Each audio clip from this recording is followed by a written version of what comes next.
কিছুতেই যেন সৌদির বিশ্বাসঘাতকতার কথা ভুলতে পারছে না ইরান, আর তাই তেহরানের পক্ষ থেকে প্রকাশ্যে ক্ষমা চাওয়ার মাত্র ২৪ ঘন্টার মাথায় আবারও সৌদি আরবে বড় ধরনের ড্রোন হামলা চালিয়েছে ইরানি যোদ্ধারা।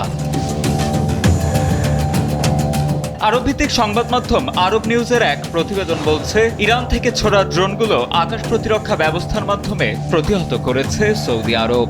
দেশটির প্রতিরক্ষা মন্ত্রণালয়ের বরাতে বলা হয়, ৮ মার্চ রিয়াদের আকাশসীমায় প্রবেশের পরপরই মোট ২১টি ড্রোন ভূপাতিত করা হয়।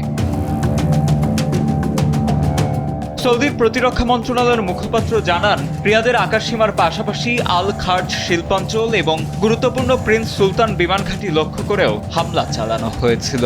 তবে সৌদির বিমান বাহিনীর তৎপরতায় প্রতিটি ড্রোন মাঝাকাশেই ধ্বংস করা হয়। মূলত গত ৩ দিন ধরে রিয়াদের গুরুত্বপূর্ণ স্থাপনাগুলোকে লক্ষ্য করে হামলা চালিয়ে আসছে ইরান।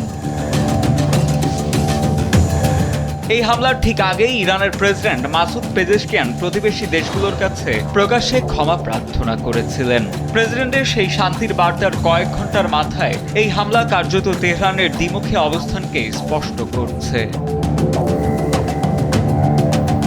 ইরানের এই আগ্রাসনে সৌদি আরব ছাড়াও সংযুক্ত আরব আমিরাত এবং বাহরাইনের আবাসিক এলাকাগুলো ক্ষতিগ্রস্ত হয়েছে।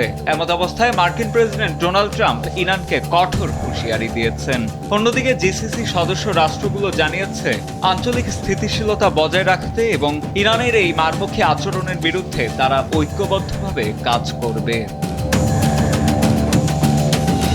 সাজিদ আনিল, ডেস্ক রিপোর্ট, সময় আলো।